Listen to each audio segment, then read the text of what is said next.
Hello everyone and welcome back to another episode of Knowing Wheel. Yes, we're back this week, episode 122 of your favourite Formula 1 related show. And as always, I'm joined by, in yet another new house, it's JB183. How are we doing, my friend? I'm good. Moving house over the previous week has been fun. I'm now in a flat on the 6th floor of Manchester. Not of the whole city, just of this building. But yeah, it's good. It might be slightly more echoey than usual, and the lighting is probably worse than it was in my old place. But we're here, and in 6 weeks I'll have another new flat to be in. So look forward to that. I'm sure there's many that would argue the less we can see and the less we can hear, the better from my colleague JB183. But yeah, he's going to be moving again during the summer break. So what can we say? Well travelled is JB183. Yeah. Someone needs to make a list of all the locations that I've recorded in. I feel like it must be about 15 by now. I was going to say, we're definitely at double digits for you, aren't Yeah. we? And I've recorded... To be fair, I think I've recorded in 4 places? No, more than that. 3 at least. Wow. Because we did a couple when I was out in Switzerland. I've done 3 in the last 3 weeks. Yeah, I know. You constantly move around, though, and I just sit in this room most of my life. Yeah, fair. But anyway, we have actually got a lot to go through today, haven't we? Yes. Reviewing the action from the Austrian Grand Prix. It is notes galore. But yeah, second sprint race weekend of the year, of course. We did an Austrian GP pre-show as well. Quickly, before we go into that, we're going to start trying to get into a routine, doing some housekeeping around the channel as well. Starting in 2024, for those of you that are watching here on YouTube, that obviously are audio listeners, you'll be absolutely fine. Starting from 2024... we will be exclusively moving the podcast over onto its own channel. It'll be linked down in the description below. Obviously, it is known as the Knowing Wheel channel already, so we've posted clips from the podcast before. That's probably going to be coming back as well. But yeah, next year, the podcast is going to be completely moving off of the Mac2 into a YouTube channel. We're already posting, as of last week, every new podcast that we do onto that channel as well. So yeah, it's basically, we're just trying to make a transition ready for next year, because obviously we want to do a few more things with the show, and it does, we've kind of discussed it, and we think it gets a little bit kind of hidden here, because obviously I do a lot of different things, but yeah, link in the description below if you're here on YouTube. Go sub over there, of course, and yeah, start watching the show over there. I suppose may as well get into the routine, if you will. But as we said, we did an Austrian GP pre-show, so there wasn't too much to talk about going into the weekend. I think the only major thing we missed, Jamie, wasn't it, was Lando Norris's new McLaren car. Yes. Yeah, they've brought in a bunch of upgrades that were initially planned for Silverstone, but they got them done early. So he can have, they got one of them done early. So Norris got basically a B-Spec car almost, straight ready for Austria, whereas Piastri had to make do with the old McLaren, which, as we've discussed previously, is lacking in many areas. So yeah, we had wait and see how that did over the weekend, and I think they'll be pretty happy with it, to be honest. Helped, of course, as always, by the fact that Lando Norris is nuts around the Red Bull ring. Yeah, he's an absolute Spielberg merchant, to be fair. Like, first podium was here, got a podium and a front row start in 21. Arguably could have had 2 podiums in 2021. Yeah, he's really, really good around here. Probably one of his best tracks. And if ever we needed more evidence that he probably is Red Bull's future alongside Max Verstappen, I think that is absolutely another argument that can be made. His driving style is so similar to Verstappen's, yeah. It's, nuts. Absolutely nuts. But of course, jumping into free practice, though, I mean, obviously, only one free practice session this weekend.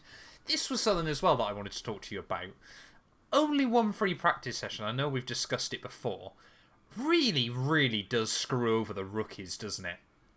I guess, yeah, a little bit. Little bit? Yeah. Well, I guess learning a new track. If they've been there before, I guess it'd be okay. Which they will have in Austria. Yeah. So, I don't know. It's the same for everyone, though, isn't it? Because, it's just how the cookie crumbles, I guess. There is a tiny part of me that wonders whether the rookies should be given like an extra 30 minutes or something like that. But I know obviously it would never happen in a million years. But yeah, I mean, free practice, to be honest, was a fairly boring affair. Mercedes looked quite competitive against Red Bull. Max was fastest in the end, though. He was, like I said, no real instance. Again, it's only one practice session, and obviously we're qualifying later on in the afternoon. No one really wants to take any risk, do they? Trashing a car that then means you could not qualify and then start the race at the back. Would be an absolute disaster. So we'll jump right in then with qualifying. Of course, our first of 2 qualifyings this weekend, and the first one probably less dramatic than the second. But it did start with Valtteri Bottas going for a spin, didn't it, at turn 1? Yeah, and then the second in 3 weekends or something, when the Alfa Romeo just stopped, they thought it was done. They red flagged it, and then they got it going again. So a little bit premature on a red flag potentially, although. Yeah, it looked like he was done in the session, then just got it rebooted. So it was a little bit rookie from Bottas. I mean, he's not been that good this whole season, really, other than a few races. So, yeah, I don't know if he's enjoying it anymore, but that's probably a discussion for another time. And yeah, they got going again. Yeah, they got going again, and no major surprises in Q1, other than just how close it was, which I guess we could have seen coming, really, given how short the track is in the modern cars in terms of lap time. And yeah, you had the 2 AlphaTauris, 2 Williams, just 1 Williams of Logan Sargent, Magnussen and Zhou Guanyu out in Q1. Magnussen had some sort of issue. I can't remember quite what it was. ERS, wasn't it? Yeah, there was some sort of issue that he qualified 18th was the reason. But yeah, I mean, he was going to lose to Hulkenberg anyway, let's be real. Yeah, Q2 though was a big talking point. You obviously had Sergio Perez in the Red Bull off the back of 3 in a row where he hadn't made Q3 in one of the fastest cars the sports has ever seen, and once again somehow managed to mess it up in his Red Bull, which will not have gone down very well with Red Bull management, you imagine, and especially when he had 3 attempts to make it through to Q3, and all he has to do is kind of play it safe. It's not about getting fastest in that session. It's just about getting through to the top 10, which he could kind of do at a canter, really. Maybe at 90%, 80% of what the car's capable of, he could get through to Q3. And yeah, he managed to have 3 goes at it, and all 3 of them had his lap time deleted. So didn't set a lap in Q2 and was out in 15th place, which, yeah, was pretty shocking from Perez, really. And I'm sure it's just the pressure that's mounting. If he doesn't do it again in Silverstone, what do you even do at that point?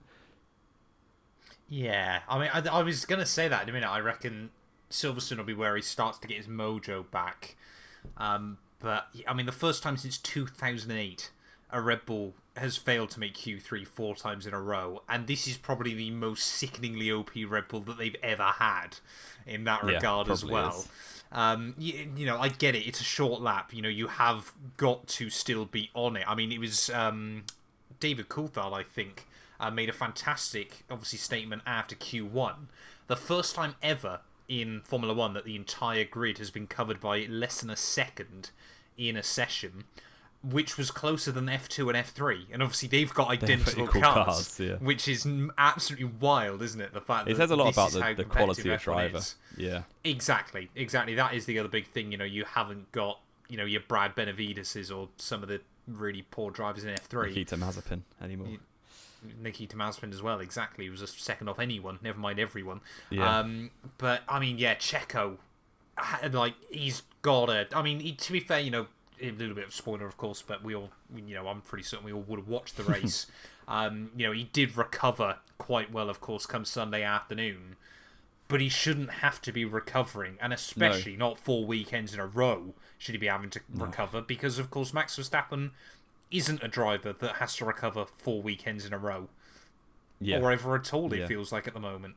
And Checo seems to be, obviously it's a short track, so the gaps are less dramatic, but he seems to be almost right there with Max in terms of quali pace this race. So had he got into Q3, you'd imagine, and he'd put his lap together in Q3, of course, but he'd easily be second, probably able to at least challenge Max Verstappen, because Verstappen wasn't glowing in Friday quali. He was not on it, and Leclerc almost got pole position for the second sprint in a row. But yeah, Perez really just his own worst enemy at this time. So yeah, unfortunate, but that's the way it goes, and I'm sure for his sake, I hope he pulls it together on Silverstone qualifying, really.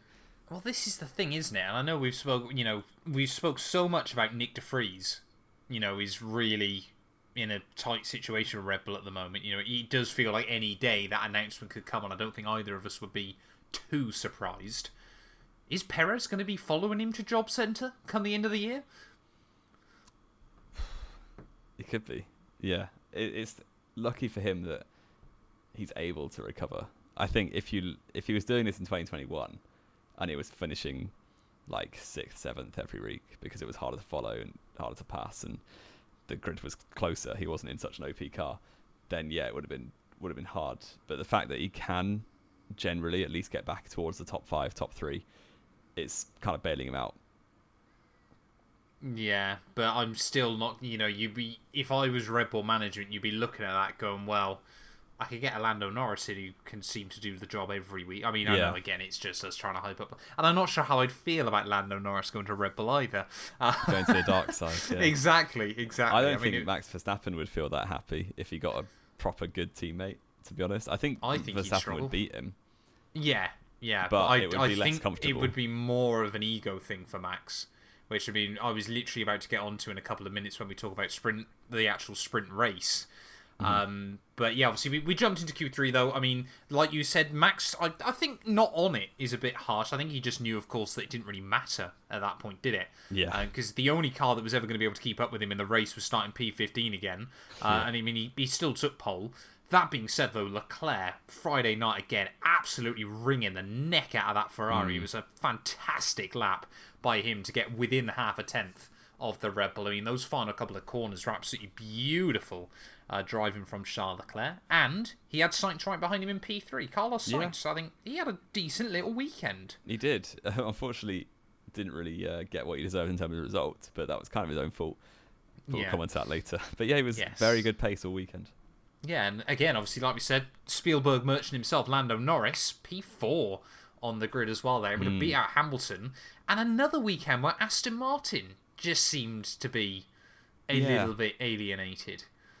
Yeah, it's strange what's going on with them, because at the start of the season, they were fantastic everywhere and on all kind of track. And then, well, I guess Baku was the main one, and then also Austria, of course. But you can't think about Austria isn't that different from somewhere like Canada, where Alonso did very well. So it is weird how they just have kind of hot and cold weekends. But yeah, they never really looked a threat in the race, although did both get good points, or all right points at least. Yeah, picked up the pieces quite nicely, didn't they? I think they were kind of bailed out in many ways, obviously, for Mercedes having a bit of a nightmare. Obviously, George Russell out in Q2 on Friday. Just could not quite get the lap he needed hooked up. No, it was and then, hydraulics, of course, wasn't it? Yeah, no, that was Saturday. Oh, that was the Saturday, hydraulic failure, which we were literally just about to get into, of course, because sprint qualifying, to be honest, Saturday was probably more interesting than Friday and Sunday put together, wasn't it, for the most part? Yeah, unfortunately, I didn't get to catch either of the sessions on Saturday because I was at a wedding. Did you not? No, I was following it while hearing the speeches because I saw Hulkenberg was second place and I was getting excited. I guess I'll run through that then. So yeah, sprint qualifying, of course, we woke up Saturday morning. Rain had hit the Spielberg circuit. So obviously F3 had kind of moved a lot of standing water off the circuit. I've watched that race, very, very good fun. But yeah, it was a moist track, I think is probably the best way to describe it, in the sense of there was definitely still a lot of wet patches, but unless you were Williams, you were going straight out there on a set of dry tyres. Carlos Sainz, again, shout out to him. Issues early on in his Ferrari, though. I think he had issues with the brakes, didn't he? That he wasn't getting the engine braking proper, or the recharge braking, but came back out late on in Q1 and just went and immediately went fastest, which was mega by him, especially on a track that was constantly evolving. But the big controversy, Jamie, that kind of got forgotten about, and I don't know if you've seen the clip of it, was Max Verstappen and Lewis Hamilton. I just saw that Hamilton was out in 18th, and it was quite funny. So it was very, very awkward, and this was a point that I was going to talk about. So Max Verstappen is finishing off his lap. Round in the final corner, Hamilton is starting his lap in front of him. He's probably about a second in front, but it means obviously because he's starting a lap rather than finishing one, by the time they get to the line, Verstappen has all but pulled alongside him. So obviously Lewis then heads down in towards turn one. Max then obviously, like I said, has finished his lap. but he just kind of doesn't really bail out of it and stays on the inside of Lewis in towards the first corner. Now, that is interesting. I found it quite funny. First of all, because obviously, had it gone to the stewards, Max would have gone, well, I was trying to go for another lap, and would have got away with it. There's no way you'd struggle to prove against it. Yeah. But what surprised me was the fact that neither of them got a penalty rather than both of them. Because really, they both blocked each other's runs. Yeah. I mean, the stewards are generally, they don't try and get involved if there's no real loser. So I guess he saw it on lap 1 as well, where Tsunoda went for a dumb move, but they didn't give him a penalty because the only loser was Tsunoda. So giving him another penalty would have just been a bit, strange. So I guess that's kind of why they both, it's just like school kids fighting. If they're both suffering, then just leave them to it. But I think it gets even more difficult, of course, when Charles Leclerc picks up a penalty, even though he was coming into the pit lane. And obviously Oscar Piastri was on a lap, and obviously just the mess that is the Austrian GP pit lane entry. And you kind of say there was no loser. What about every other driver on the grid who doesn't block who someone? Doesn't gain from their penalties, potentially. But yeah, it wasn't that big of a deal in the end. And why was Hamilton so slow? Was there a reason for that? Well, because Max was on the apex of turn 1 when he was trying to start his lap. Yeah, fair enough. So Zhou Guanyu, Piastri, Lewis Hamilton out in Q1. I mean, his interview afterwards was quite telling as well about drivers' feelings on sprint races. He went, I don't care, it's a sprint race. There's no points. Which is not a great look for Formula 1 when still quite clearly your drivers aren't interested by sprint races as well. And then, of course, it got even worse for Mercedes because Russell had a hydraulic failure, so he immediately couldn't do a run in Q2. So that meant Albon was going to start the sprint from 11th, just ahead of Gasly and the two current AlphaTauri drivers at his former team, Tsunoda and De Vries out. And then, unfortunately, I say unfortunately, depends who you're a fan of. Verstappen, Saturday, even qualifying a bit more comfortable, took pole by about 3.5 tenths over Perez. Lando, though, running up in P3, ahead of Hulk, Sainz, Leclerc. Again, Aston Martin a little bit anomalous in 7th and 8th, ahead of Ocon and Kevin Magnussen. Shout-outs to Lando and Nico, especially when Nico did that lap on medium tyres. Ahead of both Ferraris and both Aston Martins and both Mercedes. What a absolute goat. He's genuinely, this isn't even bait, he's one of the fastest qualifiers on the grid still, and he always has been better at qualifying than he has been in the race. Which is frustrating. That's not that useful. Yeah. That's not that useful. Yeah, I think a lot of drivers have still got that bit in them, haven't they? When it's all working well, they can extract a lot out of the car. Yeah. But I think he's also going up against K-Mag, who I would argue isn't a qualifier either. No, he's just a battler who beats people all the time. So. Yeah, exactly. But that then brought us on, of course, Saturday afternoon to the start of the sprint race. And have you seen anything from the sprint race? I watched the highlights. Then? Yeah, that's all right then. I was following it live on Twitter a little bit as well, but obviously was trying to be sociable.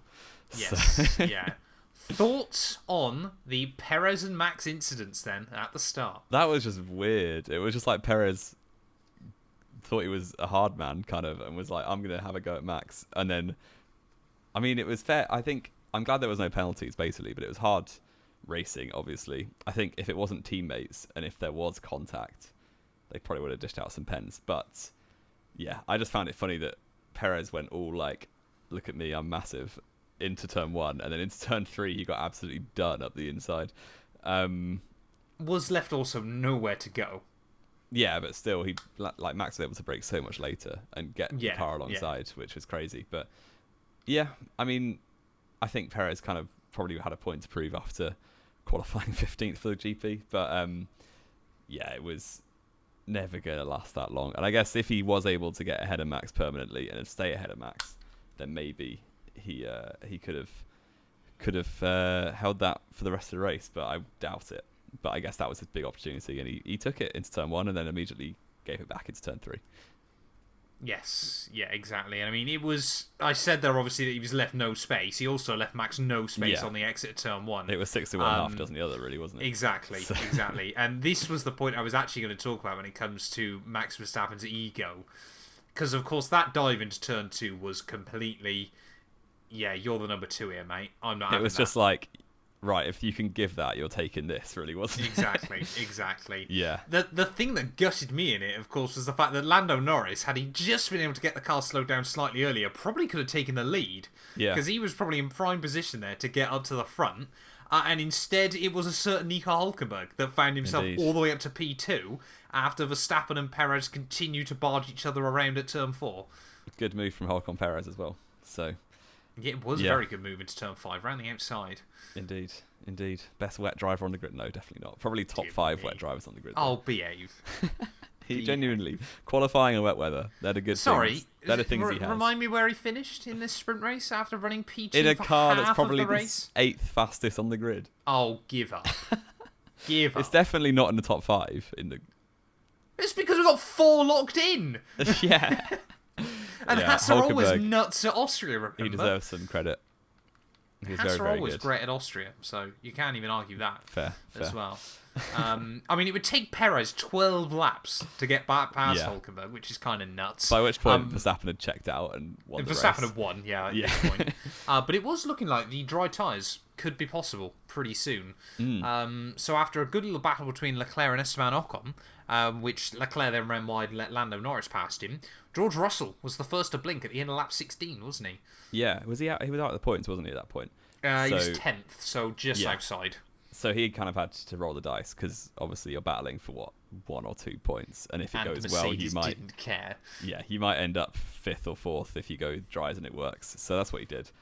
And then the next lap, once Russell's tyres are warmed up, he was setting the timing sheets alight. So a few other drivers, obviously not very long left in the sprint race, but the drivers who were kind of struggling or had nothing to lose went into the pits for dry tyres. So Hülkenberg, Hamilton, and a few others lower down the order who had no points to lose tried it, and it worked okay. It kind of ended up back where you started almost, wasn't it? Because Hülkenberg pit from 5th, but realistically would have ended up behind both Aston Martins with his wearing intermediates. Well, he was getting jumped by him as he pit. Yeah, so he pits, comes out and dries in 11th or 12th, and then works his way back up to 6th, which is probably where he would have been anyway. So it wasn't like a Spa 08 or a Russia 21, but it was definitely an interesting end to the sprint race. A pretty good sprint race as well, all things considered. Well, this is what we always said about the sprint races, wasn't it? They work brilliantly when you get these kind of races. I want to see one that goes from dry to wet. I think that could be dramatic. Because wet to dry races nowadays, we've got so much data, haven't we? That they're quite predictable. They can be quite predictable. But dry to wet race, I mean, look at Monaco just a few weeks ago. That was absolutely wild for about 10 laps, wasn't it? Yeah. But yeah, I mean, like we said, obviously, some drivers' pit worked obviously quite well. You know, George and Lewis were able to work their way back up. But Red Bull didn't at the front, and Max still absolutely controlled it to the finish there. Took the win ahead of Perez and Carlos Sainz. As the Aston Martins duking it out, and Alonso was most definitely reminded of how much he's paid. So sat behind Lance Stroll right to the end. Yeah, reminded who owns the team, and stayed put. But Hülkenberg ended up behind them both in 6th, with Ocon and Russell alongside each other over the finish line. Ocon just ahead in 7th. And Hülkenberg, picking up 3 points, which is his 2nd points finish of the season, I believe. Wow, he's only scored twice. Yeah, but he scored a lot. He's 6th and 7th in a Haas.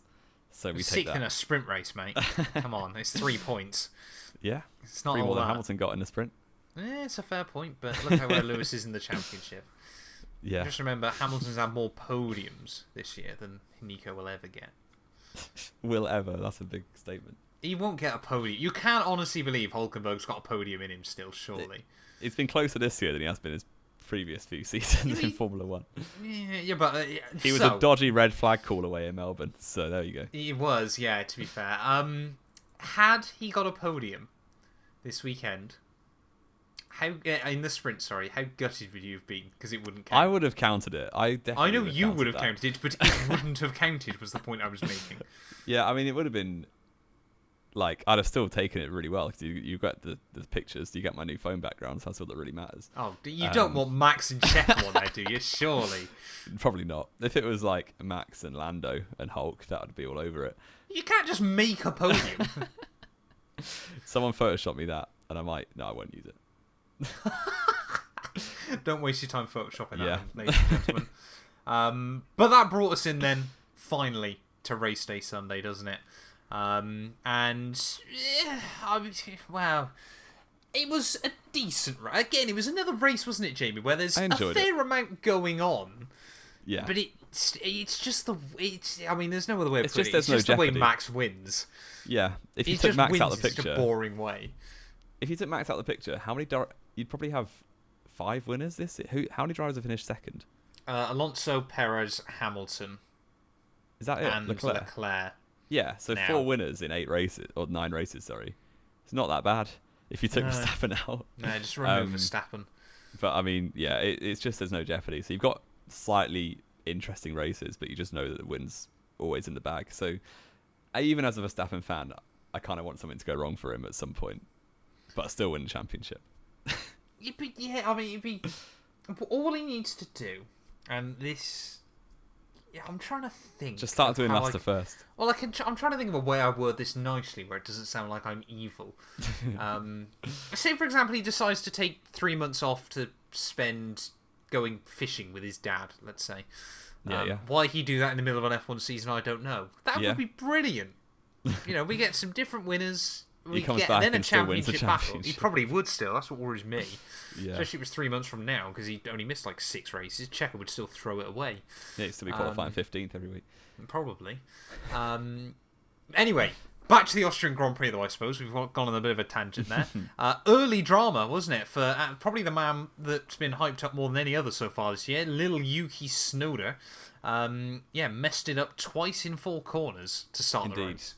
Yeah, it was a poor move down the inside of turn 1. Kind of went for a gap that was... It was optimistic, to say the least. I think the move... It was trying to make a move an Ocon, and then because he's literally so narrow into turn 1, he just understeered into the side of Bottas. Got some front wing damage, and then didn't really realise. And then into turn 4, just completely missed his braking point almost and went straight into the gravel. Poor from Tsunoda. I did see that and immediately think it was De Vries live. Yep. But it wasn't. And Tsunoda was the one making the mistake this time, but it wasn't great from him. And the race didn't really go anywhere from that point onwards, really, from him. It was top 5 stayed in order. I think Alonso jumped Stroll and Hulkenberg jumped Stroll as well from 7th. But unfortunately for Hulkenberg, as is the theme, really, for the first stint of most races this season, it's just Hulkenberg qualifying higher than he should and dropping back with no tyre wear. So the same was happening. All the tyre wear. Yeah, with no tyre durability. The same was happening here until I think lap 10 or 11-ish. He pit, which would have been super early, definitely nailed on 3-stop, which would have been a lot of fun for a fan of his. And it didn't actually matter in the end because the engine blew up. So great Sunday for Hulkenberg there. And that brought out the VSC quite early on. And as I've said before, VSCs or safety cars during a pit window kind of nullify a race a little bit. This one wasn't so bad because there was still some differences, but everyone pit apart from the Red Bulls. So you had, after the VSC ended, everyone on fresh tyres apart from Verstappen in the lead, and Perez was third. I think he was behind Leclerc. Yeah, he'd recovered very nicely early on, hadn't he? Yeah. He did a very, very good job early in the race. Mm-hmm. And that kind of settled into the rhythm of the race at that point. And there was a lot going on lower down the order and a little bit going on in the top 10, but nothing going on for P1. No, exactly. And I mean, even by the time, obviously, well, at least once Max did pit, of course, it meant that it was the first time he wasn't leading laps since Miami, which is nice that we had someone else at the top of the standings. Which was for at the beginning of May, 2 months ago. Yeah, alarming. We did still have some good battles though. Sainz versus Perez was a great battle early on in the afternoon, wasn't it? Sainz passing Perez, which I wasn't really expecting, after he had previously passed Hamilton and Norris because they both jumped him in the VSC window with the double stacking for Ferrari. And 2 Norris, slow stops, which was bizarre. Yeah, I guess Hamilton and Norris were like, I was surprised that Norris was keeping up with Hamilton at the start, but he did, and eventually he actually passed him. Well, it's because Hamilton had car issues. Did he? I haven't seen that. Brake issues. Wow, I actually hadn't seen that, but I mean, if that's true, then fair play. But he didn't have brake issues when he was extending track limits every corner. So Well, that was why he was extending track limits. Going to get the car slowed down. Or turned or stopped, yeah. Yeah, exactly. So, yeah, lap 17 out of 71, Hamilton got a 5-second penalty, which was not great. And he was also doing his best to complain all the time. So, yeah, he was just had a really, really off day on Sunday, which Austria has been always a bit of a bogey track for Hamilton. He does not like Austria, does he? I was literally thinking this. It's not a good track for him.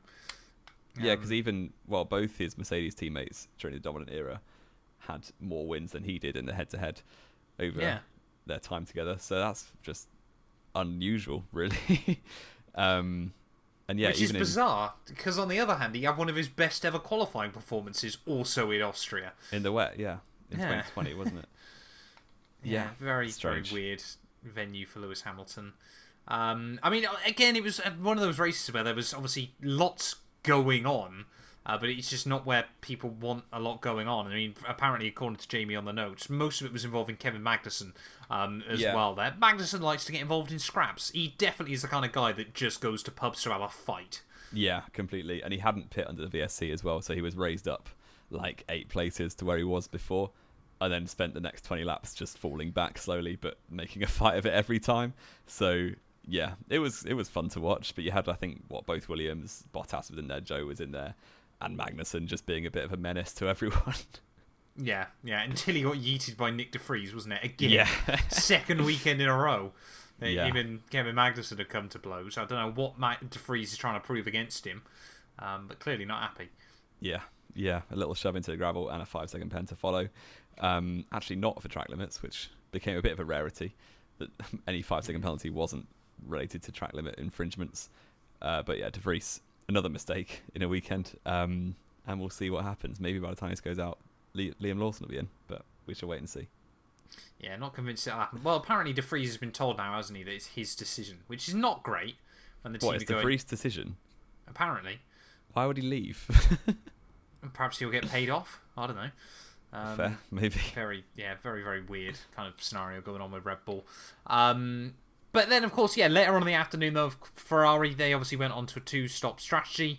Max Verstappen had obviously pit later than them and was still going quicker, despite being on much older tyres, which was kind of really depressing. Disappointing, Late on in the day, because there was that small hope that maybe Leclerc could try and close up to him again before the checkered flag, but that was apparently never going to happen there. So Verstappen obviously just controlling it at the front. But it did also mean, though, later on in the day, once again we had another quality battle between Sainz and Perez for P3, wasn't it? Yes, absolutely brilliant. It was it felt way longer than 3 laps, but according to the highlights, it was only 3 laps.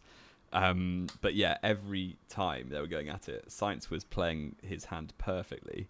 I thought it was like really, really clever racecraft from Sainz to, either just park it on the apex of turn 3 and make Perez not get the switchback, or he was backing off enough through turn 1 that Perez would be ahead of him into the DRS detection point, and then Sainz could DRS him back down to turn 4. And this was happening lap on lap, and it was great. It was quality. And especially the lap they ran side by side through the whole first sector and turn 4 and 5 as well. Great stuff. And Sainz, actually, best weekend I can remember in terms of his pace and fight, like since this probably year. Silverstone last year. Yeah, definitely this year. Yeah, really, really good. Unfortunately for him, it kind of unravelled towards the end. But up until then, he was obviously fighting for a podium, also fighting for his team, because Leclerc was, 8 or 9 seconds up the road, and if he'd let Perez through easily, Perez probably had the chance to catch him late in the day and make it a 1-2. So yeah, Sainz as well being very clever in terms of holding Norris in the DRS before that whole battle to try and hold Perez in a DRS train rather than right on his tail. Sadly for him, it didn't really work because Norris made a mistake into turn 3 and Perez went straight past as soon as he got the back of the train. But yeah, and really. DRS trains don't work against the Red Bull car either because it's so fast down the straights. Yeah. It's the only car that isn't susceptible to them. Yeah, but it was great stuff from Sainz. Probably one of the drivers of the day, although result-wise it didn't really come to very much. No, unfortunately, as we were going to get onto in just a moment. But I mean, the last bit of Max Verstappen there's no other word to describe it, Jamie. It's just shithousery. He pits with 2 laps to go from the lead to just bag fastest lap bonus point. You know, he would have only had about a 4-second lead ahead of Charles Leclerc, but clearly confident enough in his team. Never have I wanted to see Red Bull fail a pit stop more than right in that moment, because it would have been hilarious. But yeah, pits. The thing is, even if he lost, like, if he, say he had a 10-second pit stop, he comes out 6 seconds behind Leclerc with 2 laps. On fresh he wouldn't have softs, got 3 seconds a lap, not in 2 laps. I suppose not in Austria, but No. even if it was a 5-second pit stop, he still comes out behind and passes him so easily. But yeah. But you probably wouldn't have, he might then have struggled for fast lap bonus point. Yeah, and true. you never know what Leclerc could have done. Yeah, taking him out, give Sainz the win, even though he finished sixth. Yeah, somehow. Sergio Perez wins from 15th on the grid. As you've seen, Alonso style. Without cheating. But, I mean, the big talking point though, wasn't it, Jamie, was after the race, how many penalties had to be dished out to drivers. I mean, apparently, according to the FIA, 1,200 incidents had to be looked at across the weekend. Wasn't it? Was that across the weekend? I think on the so. whole, was it? Yeah. That is ridiculous. Isn't it? And the drivers have to take some, I would say, majority of the blame.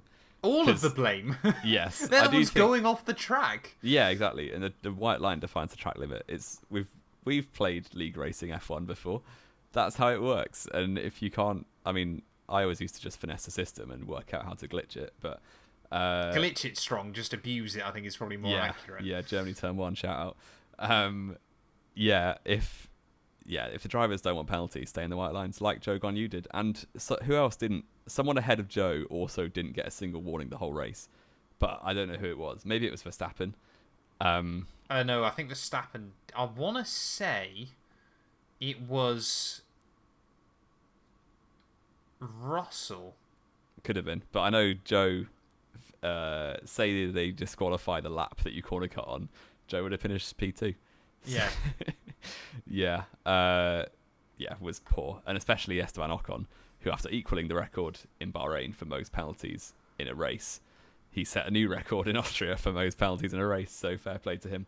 I do think the way they dished them out for repeat offenders was a bit dumb, because it was 4 cuts and you get 5 seconds, another 4 cuts and you get 10 seconds, another 4 you get 5 seconds again, and I thought it was 4 cuts you get 5, and then another one it goes straight up to 10. Oh, was and that then another 4 you get 5. Yeah. Yes, that was That's it. the way I'd read it. Yeah. So that was a little bit daft, I thought, because I just think Codemasters do it better. Just do a corner cut as a second penalty, effectively, because you get 3, you get 3 seconds, another 3, you get another 3 seconds, up until you get disqualified, which I guess Ocon wasn't far off by Codemasters standards. No, Ocon would have been by Cody's standards, I would have thought. Well, I think Cody's give you 20 corner cuts, isn't it? Something like that. Yeah. Which Ocon must have been getting on towards. But a bit of a farce. But I mean, it's the driver's fault.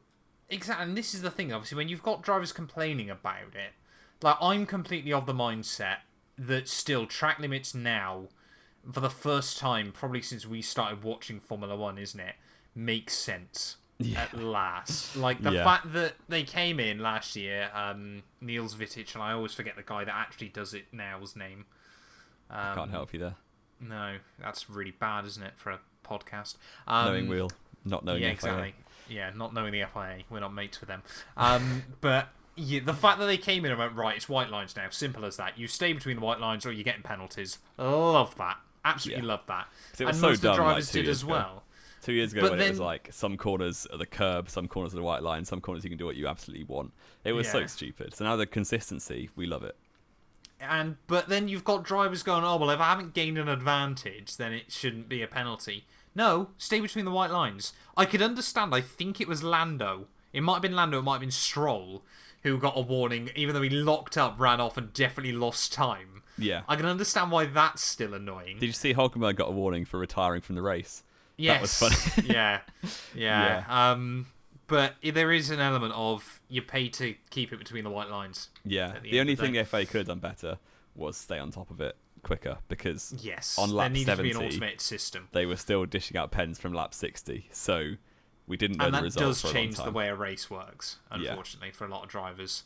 But yeah, I mean, this is the other thing as well that I wonder. I think this is more of an Austria problem more than anything else. But again, it's that fine balance between they're paid to keep between the white lines. Trying to think of the right word. They're not corrugated, but the way the outer curbs are around Spielberg. The sausage curbs. No, not the sausage curbs. The grooved ones. Right. Yeah. They don't help either because, of course, they just drag the car further out.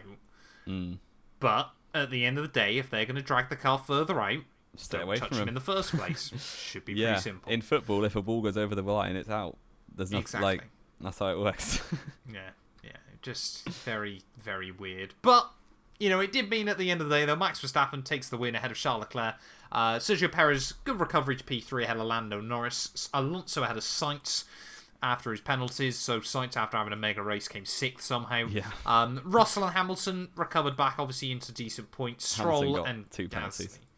Hamilton did get 2 penalties. And yeah, Albon and Zhou Guanyu, 2 drivers that I think deserve points. There in P10. And Logan Sargent, bizarrely enough, P11 looks like a fantastic race. That's not P11. So Is that Albon not was P11? 12th, Albon 11th, Joe 12th. Oh, sorry, I've none of them got miscounted. points. No. Sergeant P13, which you think is quite good until you realise that everyone else behind him completely ruined their own afternoons. Yeah. So he was kind of still last, sort of. Last of the people who didn't get mega penalties. Yeah. With Ocon, dropping, I think, from 11th down to 14th with 14th, 30 half a lap seconds of behind. penalty. Around a 1 minute track is Yeah. so dumb. Although, would that have been okay if, for example, obviously, because then what do you happen when if you get 30 seconds of penalties but the car behind you is a lap behind you? Well, that's that's Albon happened in was the past, just ahead of Verstappen, wasn't he? Yeah, that's happened. I used to get that in league racing when you'd be, I wasn't lapped that often, but I think on one occasion the guy behind me had just been lapped and I was ahead of him with a load of penalties, just determined to stay ahead of the leader. Because I was lapping you? It's just tough luck because the guy behind finishes and you are still on the lead lap. So they can't go ahead of you because there's no way of measuring it, which is... No. Yeah. I mean, if this is a constant issue, it might need something to be... yeah, it's probably never going to happen apart from at Spielberg. Yeah, exactly. Exactly. But Jamie183 then. Hello, that is me. That is you. Do you want to do your quiz, or do you want to go through driver of the day, that kind of thing? Well, let's do the quiz first.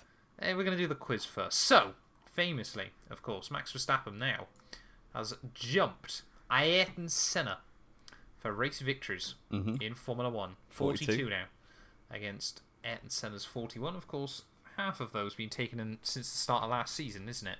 Which is kind of nuts. But we're not asking you about Max Verstappen right now. Oh no. You're the Senna fan here. I am the Senna fan here, exactly. So what I'm going to ask you, good sir, if I can work out how the alphabet works, you've got 1 minute, and you're going to tell me of those 41 victories. You don't have to tell... It's going to be racetracks, isn't it?